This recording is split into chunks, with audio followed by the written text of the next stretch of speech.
Episode 26 अनोखी चाहत आरोही के। ऋषभ ने जैसे ही रितिका से कहा कि ये कार उसने खरीदा है, रितिका अपने सीट से उछल ही पड़ी थी। लेकिन सामने बैठा ड्राइवर ऋषभ को घूरने लगा था और गुस्से से ऋषभ को देखने लगा था। अब आगे। ड्राइवर गुस्से में ऋषभ को घूर कर देखा, फिर रितिका से बोला, ये झूठ बोल रहा है, ये कार इसकी नहीं है, ये कार हमारी मैडम का है, मैं तो बस मैडम के कहने पर इसे हॉस्पिटल छोड़ने जा रहा हूं। ड्राइवर ने ऋषभ का काम आसान कर दिया था और ऋषभ जानता भी था, वो अगर ऐसा कहेगा तो ड्राइवर चुप नहीं रहेगा, जो सच्चाई है रितिका से कह देगा। और हुआ भी यही था। ड्राइवर की बात सुनकर रितिका ऋषभ को देखने लगी। भौहें चढ़ाकर पूछा, तुमने झूठ क्यों कहा ऋषभ कि ये कार तुम्हारा है? तुम शुरू से ही जानती हो मुझे, फिर क्यों पूछा ये कार किसकी है? इसलिए मैंने झूठ बोल दिया तुम्हें, ऋषभ बोला। आगे रितिका कुछ नहीं बोली। अब बोलने का कोई फायदा भी नहीं था। रितिका ऋषभ को पहले से जानती थी। कॉलेज के खत्म होते ही ऋषभ पार्ट टाइम जॉब करता था। वैसे वह भी पार्ट टाइम जॉब करती थी, पर ऋषभ के जैसे आधी रात तक नहीं। फिर दोनों आपस में बातें करते रहे। कुछ देर बाद कार हॉस्पिटल के अंदर दाखिल हुई। हॉस्पिटल के एंट्रेंस में लोग काफी मौजूद थे, जो कि घूर घूर कर उस खूबसूरत डिजाइन की हुई कार को ही देख रहे थे। सभी की नजर बस उस कार पर ही टिकी हुई थी। लेकिन जैसे ही कार से ऋषभ और रितिका निकले, वहां खड़े सभी के होश उड़ गए, क्योंकि दोनों को देखने से ही पता चल रहा था, दोनों इस कार के लायक नहीं थे। वैसे रितिका देखने खूबसूरत थी, लेकिन उसके कपड़े ब्रांडेड नहीं थे और ना ही ऋषभ के कपड़े ब्रांडेड थे। दोनों के कार से उतरते ही ड्राइवर ऋषभ को पहले घूर कर देखा और बोला, वैसे ये हॉस्पिटल मेरा है, कहने भर से ये हॉस्पिटल मेरा नहीं हो जाएगा समझे, पहले खुद खरीदो फिर सबको बताओ मेरा है। ड्राइवर की बात सुनकर ऋषभ मुस्कुराने लगा था, लेकिन रितिका को थोड़ा बुरा लगा, क्योंकि रितिका सच्चाई नहीं जानती थी। ऋषभ ने जब रितिका का चेहरा देखा, वो समझ गया था ड्राइवर की घटिया बातें उसे अच्छी नहीं लगी है। इसलिए उसने रितिका से कहा, अब चलो भी, ज्यादा सोचना सेहत के लिए अच्छी बात नहीं है। रितिका हाँ में सर हिलाया और ऋषभ के पीछे पीछे हॉस्पिटल के अंदर दाखिल हो गए। लेकिन इन सब के बीच ऋषभ और रितिका के कार से उतरते हुए एक इंसान ने देख लिया था, और वह था रोहन देशमुख, जो कि आरोही से मिलने हॉस्पिटल आया हुआ था। रोहन दोनों को ही नहीं जानता था, इसलिए उसे कोई हैरानी हुई थी, लेकिन उसके मन में जलन तो जरूर हुआ था। इतनी महंगी कार में दो गरीब इंसान को उतरते देखकर रिसेप्शन जाकर ऋषभ ने पता किया तो रिसेप्शन पर बैठा हुआ आदमी ऋषभ को आरोही का रूम नंबर बता दिया था। दोनों खामोशी से आरोही के रूम के तरफ बढ़ गए थे। रूम के बाहर ही एक बेंच पर रजत श्रीवास्तव, अवंतिका, सुशीला देशमुख बैठे हुए थे। ऋषभ और रितिका जैसे ही उन सभी के पास पहुंचे और अवंतिका ने जैसे ही ऋषभ को देखा, वो पहचान गई थी यही ऋषभ होगा। ऋषभ भले ही साधारण कपड़ों में था, पर अपनी मां शीतल सिंघानिया जैसा ही खूबसूरत और चावमीन दिखता था। अवंतिका जल्दी से खड़ी हो गई थी और ऋषभ को अपने पास आने भी नहीं दिया, उससे पहले ही उसके सामने आकर हाथ जोड़कर कर खड़ी हो गई थी। हद से ज्यादा रोने की वजह से उनकी आंखें लाल हो चुकी थी, और तो और पूरी रात जग कर गुजरा था हॉस्पिटल में, उनकी आंखें भी सूज गया था। वो ऋषभ के सामने रोते हुए बोली, ऋषभ बेटा प्लीज मेरी आरोही को बचा लो, नहीं तो मर जाएगी, उसे तुम्हारी जरूरत है। अवंतिका ने ऋषभ को ये बात कुछ इस तरह कहा था कि उसे भी आरोही के लिए बुरा लगा था।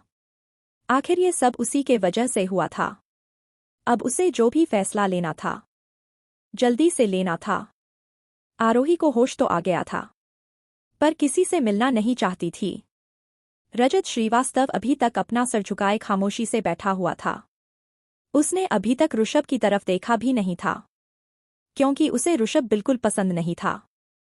पर जैसे ही अवंतिका ने अपना बात खत्म किया था, ठीक उसी वक्त रोहन भी वहां पहुंच गया था और अवंतिका की कही बात साफ तौर पर सुन लिया था। रोहन जल्दी से सामने आ गया और अवंतिका को गुस्से से देखा और बोला, आपका कहने का मतलब क्या है आंटी जी? इस लड़के की जरूरत आरोही को है, तो फिर मैं कौन हूं बोलिए? तुम कुछ भी नहीं हो मेरी बेटी आरोही के, इसलिए चुपचाप यहां से निकल जाओ। अवंतिका घूर कर रोहन को देखा और कहा। आप ये कैसी बात कर रही हैं बहन जी? आपके इस दुख के समय जब किसी ने साथ नहीं दिया तो हमने बिना सोचे समझे आपकी मदद के लिए यहाँ तक पहुँच गए, और अब आप हमसे ऐसी बात कर रही हैं जबकि फैसला हो चुका है आरोही हमारे घर की ही बहू बनेगी, तो फिर ये सब क्या है? सुशीला बड़े ही अकड़ के साथ अवंतिका से कहा। अवंतिका भी कहाँ खामोश रहने वाली थी। अब उसे रजत श्रीवास्तव का भी कोई परवाह नहीं थी, क्योंकि रजत श्रीवास्तव ने ये फैसला गुस्से में आकर लिया था। वो तो अभी तक अपना सर झुकाए हुए ही बैठा था। अवंतिका सुशीला देवी के आंखों में झांकते हुए रौब के साथ कहा, आरोही मेरी बेटी है, इसलिए फैसला करने का हक सिर्फ मेरा है। किससे शादी करनी है किससे नहीं, फैसला मैं करूंगी, आप नहीं। बेहतर यही होगा आप यहाँ से चुपचाप चली जाए। अवंतिका, रोहन और सुशीला में इस तरफ जुबानी जंग छिड़ी हुई थी, तो दूसरी तरफ ऋतिका को मौका मिलते ही आरोही के वार्ड में घुस गई थी। आरोही के सर पर पट्टी बंधी हुई थी, कुछ जख्म उसके हाथ और पैरों में भी थे, जिस पर बैंडेज लगा दिया गया था। उसका खूबसूरत चेहरा पीला पड़ गया था। उसने कल से कुछ नहीं खाया था, इसलिए आरोही और भी कमजोर आने लगी थी। आरोही बेड पर तकिए के सहारे टेक लगाए आंखें मूंदे बैठी हुई थी। ऋतिका आरोही के पास जाकर उसके कानों में धीरे से पूछा, आरोही कैसी हो तुम? आरोही के कानों में जैसे ही ऋतिका की आवाज गई, उसने झट से अपनी आंख खोलकर आवाज की दिशा में देखा। अपने सामने उसने जैसे ही ऋतिका को देखा, आरोही रोने लगी। आरोही को ये एहसास हो चुका था, ऋतिका के आने का मतलब ऋषभ भी आया होगा। लेकिन ऋतिका अकेले वार्ड में क्यों आई थी? लेकिन ऋतिका आने से आरोही को कुछ अच्छा लगा था। फिर भी आरोही रोते हुए ऋतिका से पूछा, ऋषभ नहीं आया? ऋतिका आरोही के पास जाकर बैठ गई। उसके आंसू पोंछकर जवाब दिया, वो बाहर है, अभी बुलाती हूँ।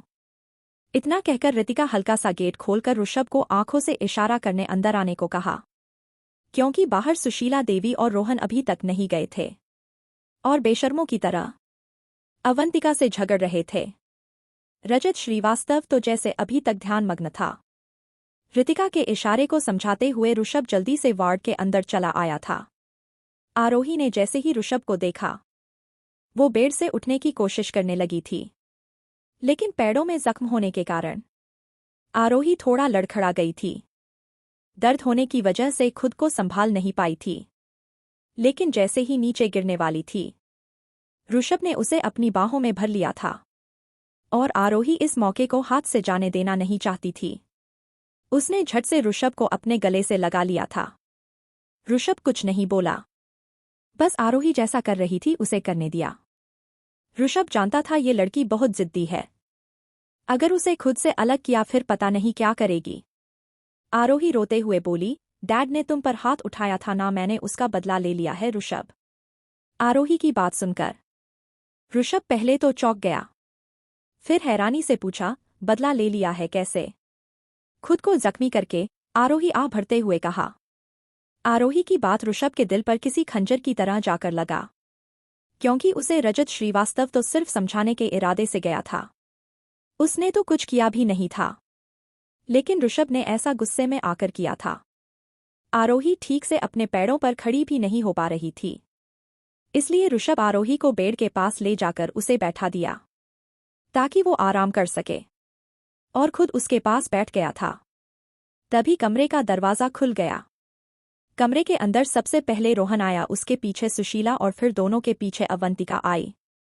रोहन कमरे में आते ही आरोही से बोला, आरोही मैं तुमसे प्यार करता हूँ, तुम्हारे लिए कुछ भी कर सकता हूँ, क्यों तुम इस फटीचर के पीछे अपनी जिंदगी बर्बाद करने पर तुली हुई हो? मेरी हो जाओ, ऐस करोगी?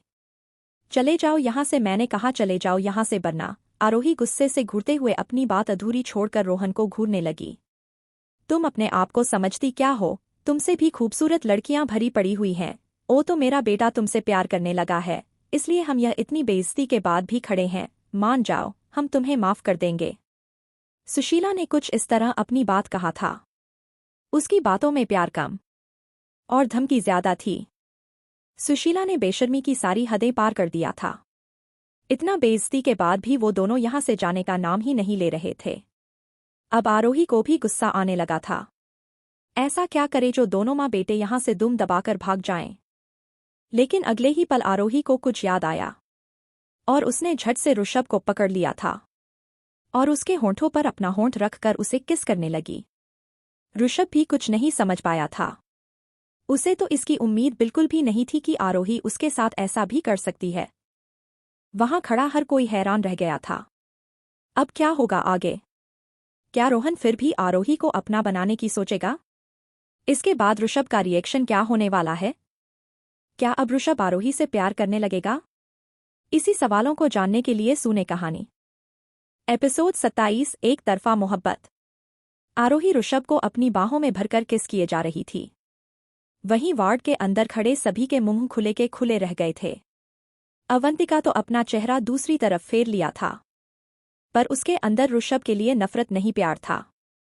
जब आरोही ने ऋषभ को अपना बनाने का मन बना ही लिया था तो अब अवंतिका के पास दूसरा कोई चॉइस नहीं बचा था। अवंतिका तो वही चाहती थी जिसमें आरोही खुश रह सके। इस तरह सबके सामने आरोही को ऋषभ को किस करते हुए देख रोहन गुस्से से कांपने लगा था। रोहन गुस्से से आगे बढ़ गया और जैसे ही अपने हाथ आगे बढ़ाकर आरोही के बाल खींचकर ऋषभ से अलग करना चाहा। ऋषभ ने उसका हाथ पकड़ लिया। ऐसा करते वक्त आरोही को हल्का सा झटका लगा था, जिस वजह से उसके सर पर लगी चोट पर दर्द हुआ था और उसके मुंह से आह निकल गया था। आरोही ऋषभ से दूर हो चुकी थी, लेकिन रोहन का हाथ अभी तक ऋषभ ने पकड़ा हुआ था। ये देख रोहन गुस्से से भर चुका था। उसने अपना हाथ छुड़ाते हुए ऋषभ को घूरने लगा, लेकिन ऋषभ ने उसे मजबूती से पकड़ा हुआ था। रोहन को ऋषभ की ये हरकत बिल्कुल पसंद नहीं आया था। वो गुस्से में ऋषभ से बोला, तुम्हारी ये जुर्रत कि तुमने मेरा हाथ पकड़ा, तुम शायद मुझे अभी तक नहीं जानते। तुम जैसों को हर रोज ठीक करता है, अब तुम्हारे उल्टे दिन शुरू हो चुका है। रोहन अपनी बात खत्म करते ही ऋषभ के गाल पर एक थप्पड़ रसीद कर दिया। थप्पड़ ऋषभ के गाल पर पड़ती उससे पहले ही किसी ने उसके थप्पड़ को हवा में ही रोक लिया था। ये देख रोहन गुस्से से तिलमिला उठा। जब उसने उस तरफ देखा तो हैरान रह गया था, क्योंकि उसका थप्पड़ रोकने वाला और कोई नहीं रजत श्रीवास्तव था। अंकल, आप ऐसा कैसे कर सकते हैं मेरे साथ, जबकि आरोही मेरी है? रोहन जैसे ही अपनी बात पूरी किया, रजत श्रीवास्तव ने उसके गाल पर एक जोरदार थप्पड़ जड़ दिया था। रोहन के गाल पर थप्पड़ पड़ते ही उसके होश ही उड़ गए थे। उसे तो यकीन ही नहीं हो रहा था कि ये आदमी उसके साथ ऐसा भी कर सकता है। जो आदमी उसे अपने बिजनेस में बराबर का हिस्सेदार बनाने की बात कर रहा था, उसे अपने घर आने की खुली छूट दिया था, उसी ने उसे चांटा मार दिया था। रोहन यहाँ से निकल जाओ, इस बारे में हम बाद में बात करेंगे। रजत श्रीवास्तव रोहन को गुस्से से देखा और कहा, लेकिन भाई साहब आपने बिल्कुल ठीक नहीं किया। रोहन के डैड जब सुनेंगे तो अच्छा नहीं होगा। वो आपको और आपके परिवार को जिंदा नहीं छोड़ेंगे, आपके परिवार में कोई नहीं बचेगा। सुशीला रजत श्रीवास्तव को धमकी भरे लहजे में बोली। रजत श्रीवास्तव दोनों को घूरते हुए बोला, आप लोगों को जो करना है कीजिए, इससे मुझे कोई फर्क नहीं पड़ता। कौन किसे जिंदा नहीं छोड़ेगा वो तो बात की बात है। फिलहाल आप लोग यहाँ से नहीं गए तो मैं जिंदा नहीं छोड़ूंगा। रजत श्रीवास्तव की बात सुनकर अवंतिका को सबसे ज्यादा खुशी हुई थी, इसलिए अवंतिका रजत श्रीवास्तव को प्यार से देख रही थी। आरोही को भी अब लगने लगा था उसका डैड अब ऋषभ से शादी के लिए मना नहीं करेंगे। वो भी खुशी से बिस्तर से उठ खड़ी हुई और रजत श्रीवास्तव के गले से लग गई और खुश होकर बोली, you are very nice dad. ये देख सुशीला और रोहन और गली बकते हुए कमरे से बाहर निकल गए थे। रोहन कार में बैठकर कभी रजत श्रीवास्तव तो कभी ऋषभ को गाली दे रहा था, लेकिन तभी उसके मोबाइल फोन पर मैसेज की बीप सुनाई दिया। उसने जैसे ही इनबॉक्स ओपन किया, वो हैरान रह गया था। उसकी आंखें खुली की खुली रह गई थी। रोहन के होंठों पर एक मुस्कान उभर आई थी, लेकिन उसके पास बैठी सुशीला को कुछ समझ में नहीं आया था। एक तो वो पहले से ही गुस्से में थी और ये बेशर्मों की तरह हंस रहा है। सुशीला को अपने बेटे पर थोड़ा गुस्सा आ गया। वो गुस्से में रोहन को घूरते हुए कहा, तू इतना बेशर्म कैसे हो सकता है रोहन? हमारे हाथ से इतनी बड़ी प्रॉपर्टी कोई छीन रहा है, सारे किए किराए पर बाल्टी भरकर पानी उड़ेल रहा है, और तू है कि कुछ सोचने की बजाय हंस रहा है। रोहन अपनी हंसी को कायम रखते हुए बोला, मॉम आप बिल्कुल भोली हो। आरोही की प्रॉपर्टी अभी भी मेरी है, ना वो ऋषभ पागल लड़की को मुझसे छीन सकता है, और ना उसकी प्रॉपर्टी को जब तक उसका बाप रजत श्रीवास्तव मेरे साथ है। रोहन की बात सुशीला को बिल्कुल समझ में नहीं आया था, इसलिए रोहन को बड़ी बड़ी आंखें करके सवालिया नजरों से रोहन को घूरने लगी। तो रोहन ने कहा, आप औरतों को तो कोई बात शॉर्टकट में कभी समझ में ही नहीं आता है। मैं आपकी कंफ्यूजन अभी दूर करता हूँ। दरअसल अभी अभी जो मैसेज मेरे मोबाइल में आई थी वो मैसेज रजत श्रीवास्तव ने किया था मुझे। क्या कहा तुमने? रजत श्रीवास्तव ने? लेकिन उसने तो तुम्हें डॉट। सुशीला अपनी बात पूरी कर पाती उससे पहले ही रोहन बोला, ये सब एक नाटक थी और कुछ नहीं, समझ गई आप। लेकिन सुशीला को अभी तक कुछ भी समझ में नहीं आया था। इसलिए उसने कहा, तू घुमा फिरा कर कहना बंद कर, सीधे सीधे बता आखिर हुआ क्या है और उस रजत श्रीवास्तव ने क्या कहा है तुम्हें? मॉम, रजत श्रीवास्तव नहीं चाहता आरोही ऋषभ के साथ शादी करे, क्योंकि ऋषभ गरीब है, वेटर का काम करता है। कोई करोड़पति इंसान भला अपनी बेटी की शादी किसी गरीब से क्यों करेगा? लोग क्या कहेंगे? रजत श्रीवास्तव अभी भी चाहता है आरोही की शादी मेरे साथ ही हो, रोहन ने कहा। तो फिर रजत श्रीवास्तव ने तुम्हें थप्पड़ क्यों मारा? सुशीला मुंह बनाते हुए पूछा। अगर रजत श्रीवास्तव ऐसा नहीं करता तो कोई भी उस पर भरोसा नहीं करता। उसने ऐसा इसलिए किया था ताकि अपनी बेटी के साथ साथ अपनी बीवी को भी यकीन दिला सके। वो दोनों जैसा चाहते हैं रजत श्रीवास्तव वैसा ही चाहता है। रोहन खुश होकर सुशीला को पूरी बात कह दिया था। पूरी बात सुनकर सुशीला को अब सब कुछ समझ में आ गया था, इसलिए उसके होठों पर एक कुटिल मुस्कान उभर आया था। रोहन अपनी बात जारी रखते हुए आगे बोला, आरोही के ठीक होते ही रजत श्रीवास्तव किसी भी तरह हम लोगों के पास ले आएगा और फिर हम दोनों की शादी करा देगा। फिर देखता हूँ उस आरोही की बच्ची को मुझसे कौन बचाया है। मान गई बेटा उस रजत श्रीवास्तव को, ये तो हमसे भी बड़ा कमीना निकला। सुशीला की ये बात सुनकर रोहन हंसने लगा। फिर दोनों वहां से चले गए थे और दूसरी तरफ रजत श्रीवास्तव हॉस्पिटल के बाहर किसी सोच में डूबा हुआ अपने कॉन्टैक्ट लिस्ट में किसी का नंबर ढूंढ रहा था। जैसे ही उसने उस नंबर को देखा, उसके होंठों पर एक जहरीली मुस्कान उभर आई थी। उसने उस नंबर पर एक मैसेज सेंड किया। मैसेज के जाने के बाद ही उसके मोबाइल फोन की घंटी बज उठी थी। रजत श्रीवास्तव ने जैसे ही फोन रिसीव किया, फोन के दूसरी तरफ से एक भारी भरकम आवाज सुनाई दिया। हाँ श्रीवास्तव साहब, बड़े दिनों बाद हमें याद किया, कहिए क्या कर सकता हूँ आपके लिए, और ये फोटो किसका है जो आपने मुझे भेजा है? रजत श्रीवास्तव बोला, इसे उठाना है तुम्हें और जब तक मैं ना कहूँ इस छोड़ना मत। जब तक तुम इसे अपने पास रखोगे तुम जो चाहे इसके साथ कर सकते हो, इसके लिए तुम्हें अलग से पैसे मिलेंगे। श्रीवास्तव साहब, आपके लिए तो जान भी हाजिर है। वैसे भी आप हमेशा से ही मेरी मदद करते आए हैं, ऐसे में आपसे पैसों के बारे में बात करना शोभा नहीं देता। इसलिए आप बेफिक्र होकर रहिए, मुझसे जो बन पड़ेगा मैं वह करूंगा आपके लिए। कहिए कब उठाना है उसे? रजत श्रीवास्तव बोला, बस तुम तैयार रहना, वक्त आने पर तुम्हें इन्फॉर्म कर दूंगा। ओके श्रीवास्तव साहब, इतना कहकर उस आदमी ने फोन रख दिया था। रजत श्रीवास्तव गहरी सांस छोड़ते हुए हॉस्पिटल की तरफ चला गया था। इस वक्त वार्ड में ऋषभ और आरोही थी। रितिका अवंतिका उन दोनों को अकेला छोड़ दिया था ताकि दोनों किसी नतीजे तक पहुंच सके। आरोही अपना सर झुकाए बैठी हुई थी, उसके आंखों में आंसू थे। ऋषभ उसके सामने हाथ बांधे खड़ा हुआ था। देखो आरोही, यहाँ सिर्फ इसलिए आया था ताकि तुम्हें बता सकूं मैंने खुद ही अपना सर फोड़ा था। इसमें तुम्हारे डैड का कोई हाथ नहीं है, इसके लिए मैंने पहले ही सॉरी कह दिया है। वह सब मैं नहीं जानती, पहले ये बताओ तुम मुझसे प्यार करते हो या नहीं? आरोही नम आंखों से ऋषभ को देखकर पूछा।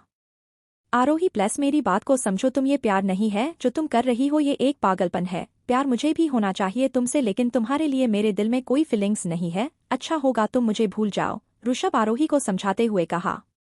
इसका मतलब तुम मुझसे प्यार नहीं करते? आरोही ने पूछा। नहीं, बिल्कुल नहीं, इतना कहकर ऋषभ खड़ा हो गया जाने के लिए। लेकिन आरोही के तो जैसे होश ही उड़ गए थे। वो बस ऋषभ को रोते हुए देखती रह गई थी। अब आगे क्या होने वाला है? रजत श्रीवास्तव किसे मारने की बात कर रहा था, कहीं ऋषभ को तो नहीं? रोहन क्या सच में आरोही को हासिल कर लेगा? ऋषभ आरोही से प्यार क्यों नहीं करना चाहता था? आरोही थोड़ा पागल थी इसलिए? इसी सब सवालों को जानने के लिए सुनते रहिए कहानी का आने वाला एपिसोड सिर्फ जीआर स्टोरी पर। एपिसोड 28, ऋषभ ने आरोही को ठुकरा दिया। इसका मतलब तुम मुझसे प्यार नहीं करते? आरोही ने पूछा। नहीं, बिल्कुल नहीं, इतना कहकर ऋषभ खड़ा हो गया जाने के लिए। ऋषभ की बात सुनकर आरोही के तो जैसे होश ही उड़ गए थे। वो बस ऋषभ को रोते हुए देखती रह गई थी। मुझ में क्या कमी है ऋषभ? हाँ बोलो ना, क्या मैं खूबसूरत नहीं हूं? ऋषभ बोला। नहीं आरोही, ये बात नहीं है। तो क्या बात है ऋषभ? आरोही ऋषभ की बात काटते हुए पूछा। तुम समझने की कोशिश क्यों नहीं करती? तुम्हें अपने साथ नहीं रख सकता, ऋषभ बोला। तुम जो कहोगे मैं वही करूंगी, तुम जहां भी रखोगे मुझे वही रह लूंगी तुम्हारे साथ, लेकिन ऐसा मत कहो प्लीज, आरोही आ भरते हुए बोली। आरोही तुम मेरी मजबूरी समझो, मेरे पास कुछ भी नहीं है तुम्हें देने के लिए, मेरे पास खुद का घर भी नहीं रहने का, ऐसे में भला तुम्हें कहाँ रखूंगा? आज तो कह रही हो, लेकिन कल तुम ही मुझे ताना मरोगी, ऋषभ फिर से आरोही को समझाते हुए बोला। ऋषभ की बात खत्म होते ही आरोही झट से नीचे ऋषभ के पैरों के पास बैठ गई। ऋषभ का पैर पकड़ लिया। इस वक्त आरोही काफी जख्मी थी, फिर भी उसने इन सब की परवाह किए बगैर ये सब किया था। उसे दर्द तो बहुत हुआ था, पर ऋषभ के लिए ये सब कुछ भी नहीं था। लेकिन ऋषभ को आरोही के ऐसा करने से बहुत बुरा लगा था। वो चाहकर भी आरोही से पूछा छुरा नहीं पा रहा था। ऋषभ ने आरोही को सहारा देते हुए खड़ा किया, फिर उसका आंसू पोंछा और उसे समझाते हुए बोला, तुम पागल मत बनो आरोही, जो तुम कह रही हो वह अभी के लिए तो ठीक है, पर जब दुनियादारी समझ में आएगी तो ये जो तुम कह रही हो ना सब भूल जाओगी, इसलिए तुम्हारे डैड जैसा कहते हैं वैसा करो, इसी में तुम्हारा भलाई है। आरोही आगे कुछ नहीं बोल पाई थी, वो तो बस रोए जा रही थी। ऋषभ अब वहां रुकना ठीक नहीं समझा। आरोही को रोता हुआ छोड़ कमरे से निकल गया था। ऋषभ के जाते ही आरोही फूट फूट कर रोने लगी थी। लगा उसके सर पे लगी चोट से अब थोड़ा थोड़ा करके खून रिसने लगी थी। वहीं ऋषभ कमरे से बाहर आया तो उसने देखा अवंतिका और रितिका आपस में बातें कर रहे थे। ऋषभ को देखते ही दोनों अपनी जगह से खड़ी हो गई। फिर अवंतिका ने पूछा, अब आरोही कैसी है? ऋषभ एक नज़र पहले रितिका को देखा, फिर अवंतिका की तरफ देखकर बोला, उसका ख्याल रखिएगा आंटी जी, फिर वो जल्दी ठीक हो जाएगी, और हाँ, जितना जल्दी हो सके कोई अच्छा सा लड़का देखकर उसकी शादी करा दीजिएगा, ताकि मुझे भूल जाए और मेरा पीछा छोड़ दे। क्या क्या कहा तुमने बेटा? तुम्हें भूल जाए, पर थोड़ी देर पहले वो सब क्या था जो तुम लोगों ने सबके सामने किया था? अवंतिका ऋषभ को घूरते हुए पूछा। ऋषभ बोला, मैंने तो कुछ भी नहीं किया था आंटी जी, जो भी कुछ हुआ था वो सब आरोही के तरफ से हुआ था, यहाँ तो बस उसे देखने आया था। आरोही मुझे प्यार करती है, इसका मतलब मुझे भी उससे प्यार करना चाहिए, ये तो किसी किताब में नहीं लिखा है। आरोही मुझे भूल जाए यही उसके लिए बेहतर होगा, आगे आपकी मर्जी, आप जैसा ठीक समझे। ऋषभ की इतनी कड़वी बातें अवंतिका के दिल के अंदर घाव कर दिया था। उनके मुंह से बस एक आ निकल कर रह गया था। ऋषभ ने इनकार कर ही दिया था तो आप समझाने का कोई मतलब नहीं रहता था अवंतिका को। फिर भी एक माँ होने के नाते एक आखिरी कोशिश करते हुए ऋषभ से कहा, बेटा ऐसा मत बोलो, तुम नहीं जानते वो तुमसे कितना प्यार करती है। तुम्हारे लिए उसने खुद को भी नहीं छोड़ा, अपने कमरे का कोई सामान उसने नहीं छोड़ा है था। जब उसे पता चला उसके डैड ने तुम्हारे साथ बदतमीजी किया है और तुम्हें पीटा भी है, जो लड़की तुम्हें दर्द में नहीं देख सकती, तुम्हें किसी से पिटते हुए नहीं देख सकती, तो सोचो वो तुमसे कितना प्यार करती होगी। वैसे तुम चिंता मत करो बेटा, जो कुछ भी आरोही की है वो सब कुछ तुम्हारे नाम कर दिया जाएगा, बस तुम आरोही को अपना लो। ऐसा कहते हुए अवंतिका ने ऋषभ के सामने अपना हाथ जोड़ लिया था और उनकी आंखें भी नम हो चुकी थी। ऋषभ आगे बढ़कर अवंतिका का हाथ पकड़कर बोला, आंटी जी आप यही सोच रही हैं कि मेरे जाने के बाद आरोही का क्या होगा, तो आप चिंता बिल्कुल मत कीजिए, उसे कैसे खुश रखना है ये मुझ पर छोड़ दीजिए। वैसे मुझे भी आरोही को समझना होगा, सच कहूं तो आरोही को मैंने उस नज़र से कभी देखा नहीं, प्लस मुझे उसके लिए थोड़ा वक्त चाहिए। ऋषभ के इतना कहते ही अवंतिका के चेहरे पर हल्की फीकी मुस्कान उभर आई थी, लेकिन उन्हें ऋषभ की बातों पर भरोसा नहीं हुआ था। लेकिन उनके पास अब कहने को कुछ भी नहीं था। ऋषभ कोई बच्चा नहीं था कि उसे पकड़कर अपने घर ले जाए। सिर्फ आरोही के चाहने से कुछ नहीं होने वाला था, उसके लिए ऋषभ के दिल में भी प्यार होना जरूरी था। इसलिए अवंतिका आगे कुछ नहीं बोली, उसे जाने दिया। ऋषभ रितिका के साथ वहां से चला गया था। अवंतिका कुछ देर तक ऋषभ को जाते हुए देखती रही और फिर आरोही के वार्ड में चली गई। इस वक्त रात के 10 बज रहे थे। चलते हुए रितिका ने पूछा, तुम्हें कैसी लड़की चाहिए ऋषभ? रितिका की बात सुनकर ऋषभ थोड़ा मुस्कुराया और बोला, इस बारे में अभी सोचा नहीं है, मुझे कैसी लड़की चाहिए? तुम्हें आरोही को एक्सेप्ट कर लेना चाहिए था, कितना प्यार करती है तुमसे, देखा ना सबके सामने कैसे तुम्हें किस कर रही थी, हाउ रोमांटिक। मुझे तो कुछ होने लगा था। रितिका की बात सुनकर ऋषभ खड़ा हो गया और घूरकर उसे देखने लगा। तो रितिका शर्म से अपना सर नीचे झुका लिया।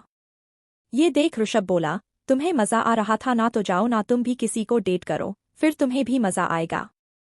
ऋषभ के इतना कहते ही रितिका थोड़ा उदास हो गई और बोली, मुझे कौन डेट करेगा भला, और मैं ऐसा करना भी नहीं चाहती हूँ। पढ़ाई के बाद मुझे एक अच्छा सा जॉब करना है। मेरे परिवार में कोई नहीं है कमाने वाला, एक छोटा भाई है जो पढ़ रहा है, और मेरी माँ भाई की पढ़ाई के लिए लोगों के घरों में काम करती है। ऐसे में ये सब करूंगी तो। इतना कहकर रितिका खामोश हो गई थी।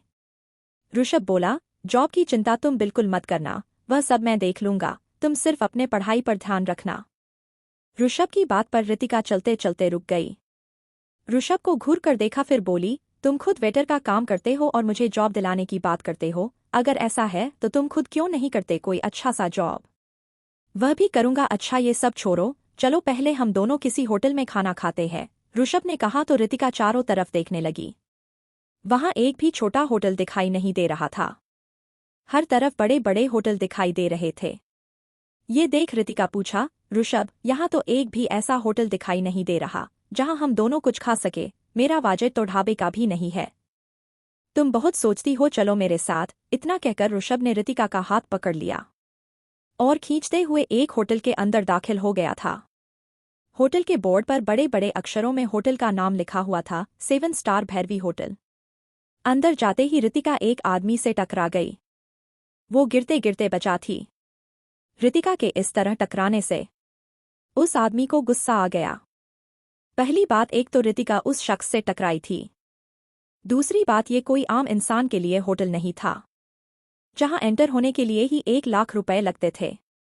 और तीसरी बात, ऋषभ और रितिका बिल्कुल नॉर्मल कपड़े पहने हुए थे, जिन्हें देखने भर से कोई भी बता सकता था ये दोनों गरीब है।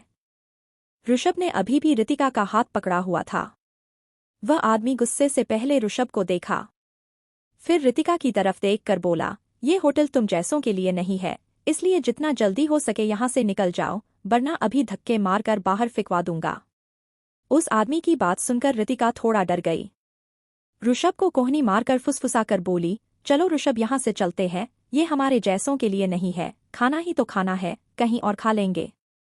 ऋषभ ने पहले रितिका को साइड किया, फिर उस बदतमीज इंसान की तरफ गुस्से से देख 2 कदम आगे बढ़ाकर बोला, वैसे तुम कौन हो हमें बाहर निकालने वाले?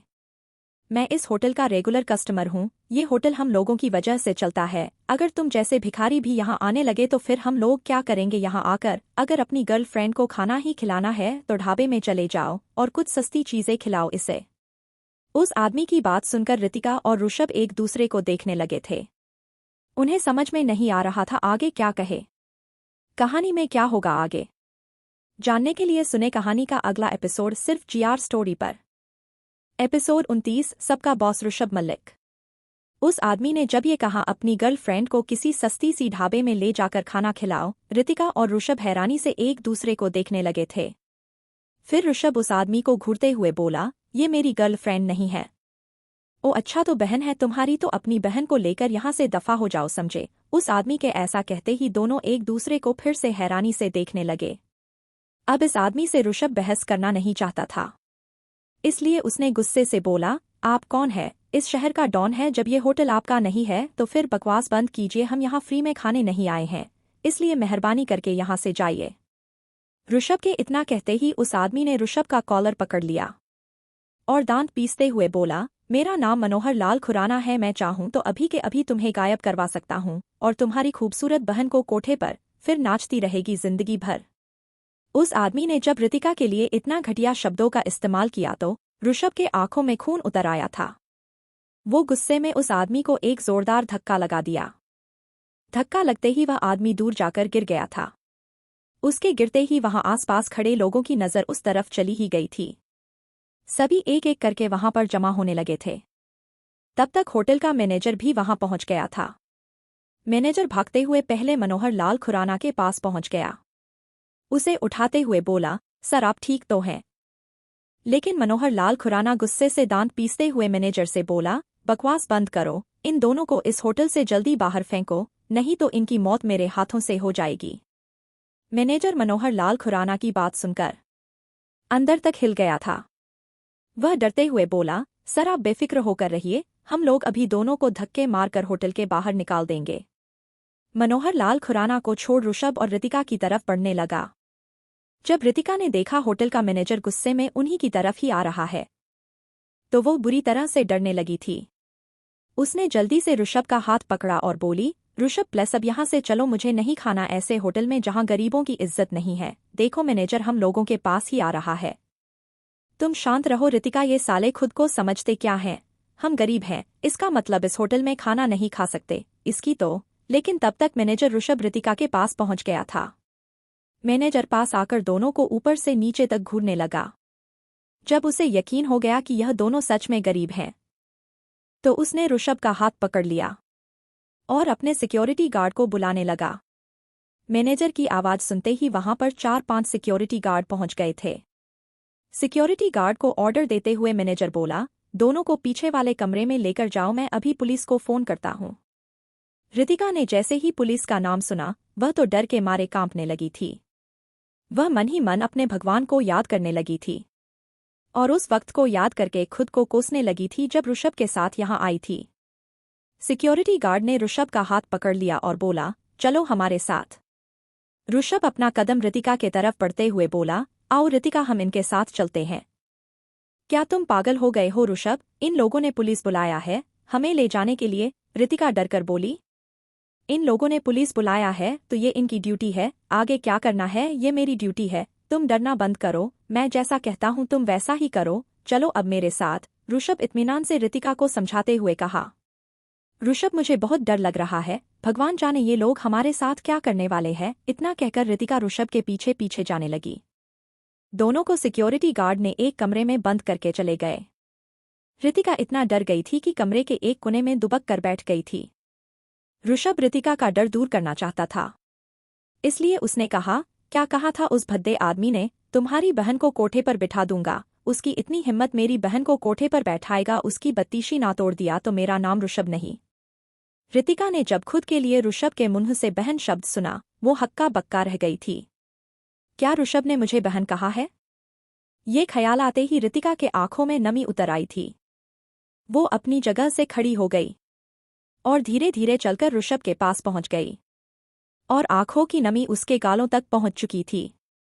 वो रोते हुए बोली, ऋषभ तुमने अभी अभी क्या कहा था मुझे?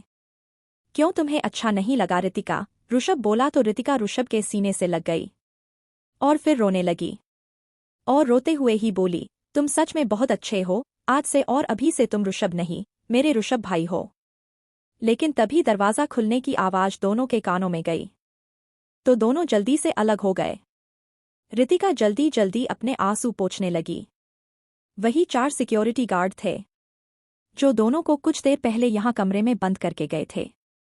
एक ने ऋषभ से कहा, चलो पुलिस आ गई है तुम दोनों को लेने, अब देखता हूं कैसे गुंडागर्दी करते हो।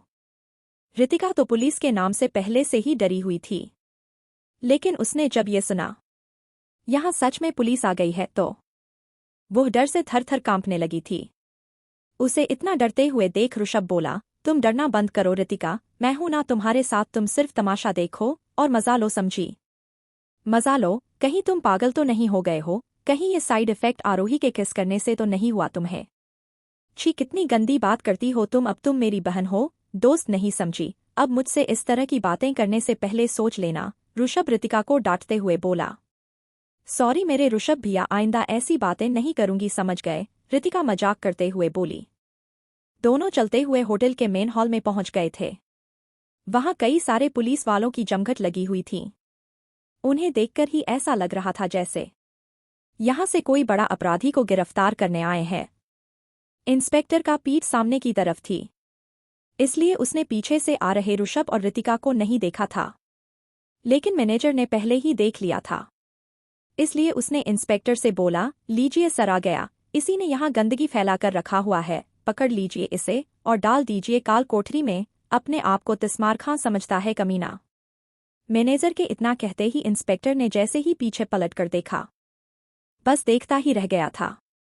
ये वही इंस्पेक्टर था जिसे रजत श्रीवास्तव ने बुलाकर ऋषभ को अरेस्ट करवा दिया था और बाद में शीतल सिंघानिया ने उसे छुड़वाया था।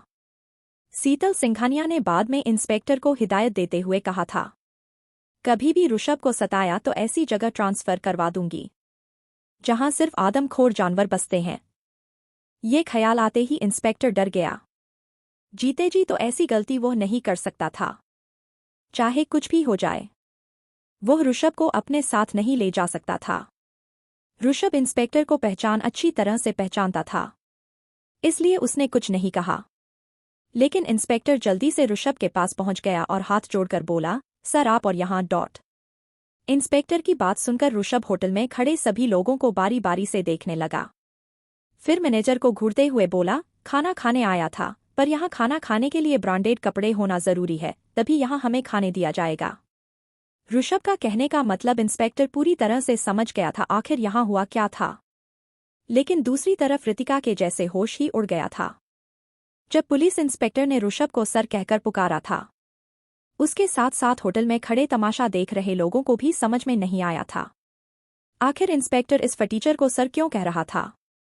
एक ही बार में सबका नजरिया ही बदल गया था ऋषभ के लिए।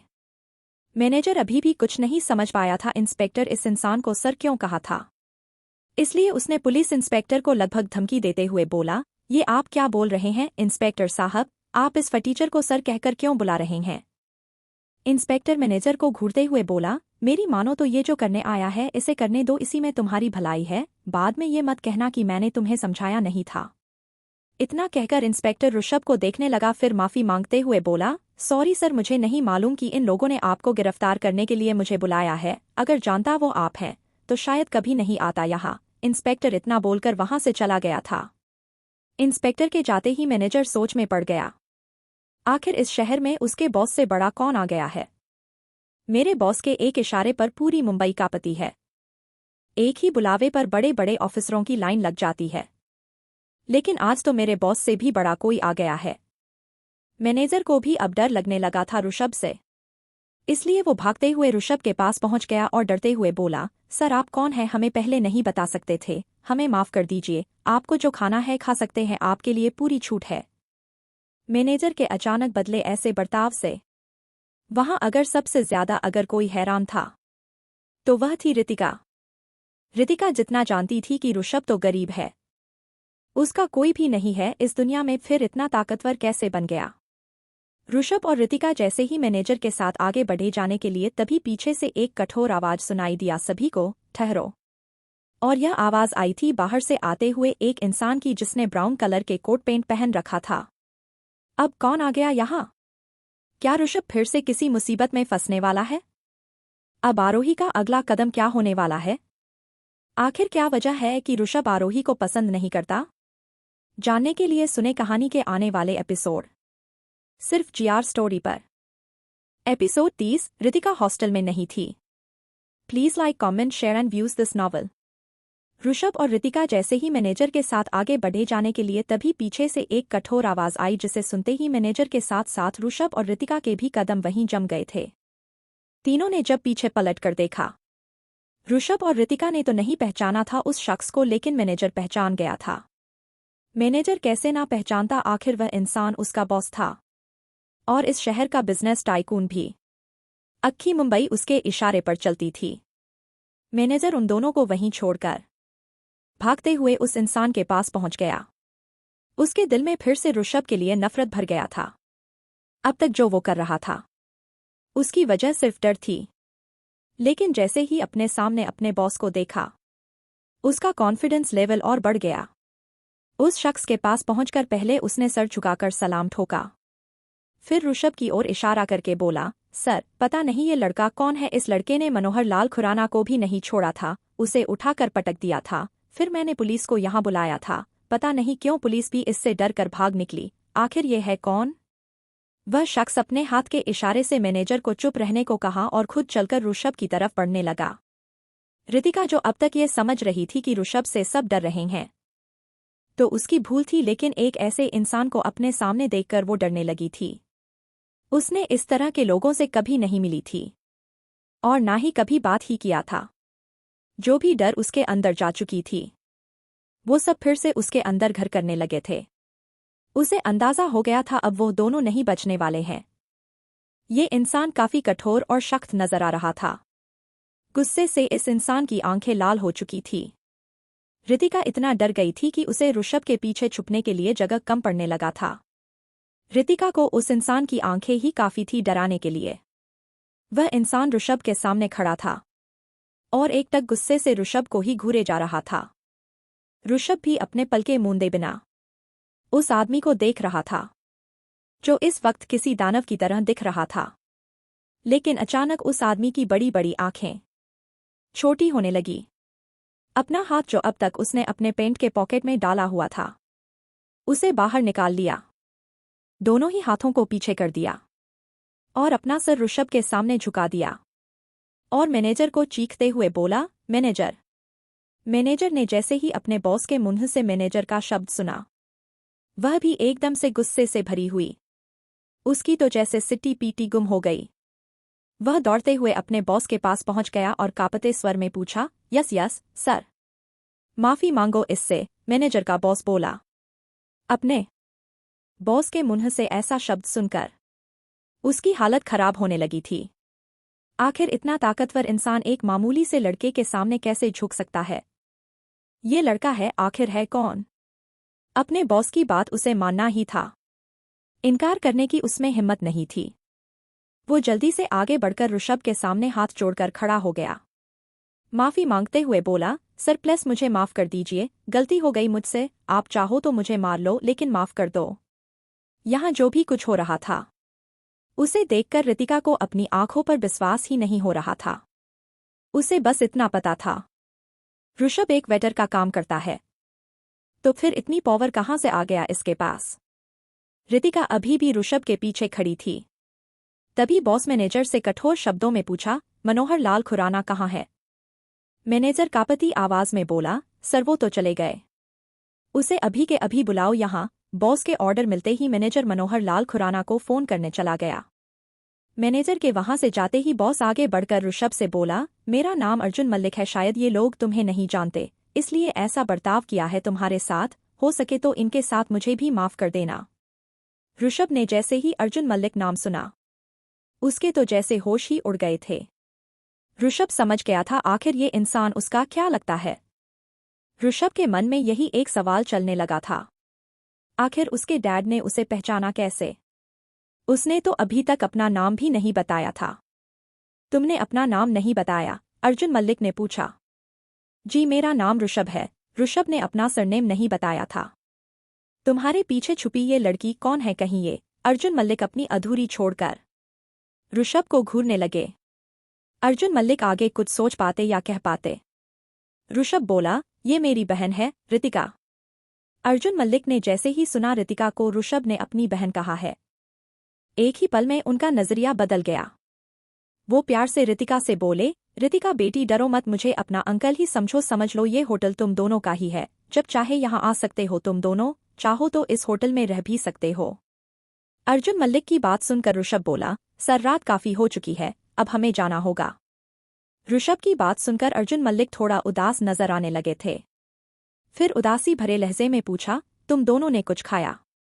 लेकिन ऋषभ ने रितिका का हाथ पकड़ लिया और चलते हुए कहा, सर हमें अब कुछ नहीं खाना, बस आप हमें जाने दीजिए। लेकिन ऐसे कैसे जा सकते हो, तुम कुछ खा लो फिर चले जाना। अर्जुन मल्लिक अपनी बात दोहराते हुए फिर से कहा। इस बार ऋषभ कुछ नहीं बोला। वो चुपचाप रितिका का हाथ पकड़े होटल से बाहर निकल आया। अर्जुन मल्लिक आगे कुछ नहीं बोल पाए, बस ऋषभ को जाते हुए देखते रह गए। उन्होंने बहुत कोशिश किया था ऋषभ को रोकने की, पर वो उसे रोक नहीं पाए थे। सीता तुम ठीक कह रही थी, यही हमारा ऋषभ है।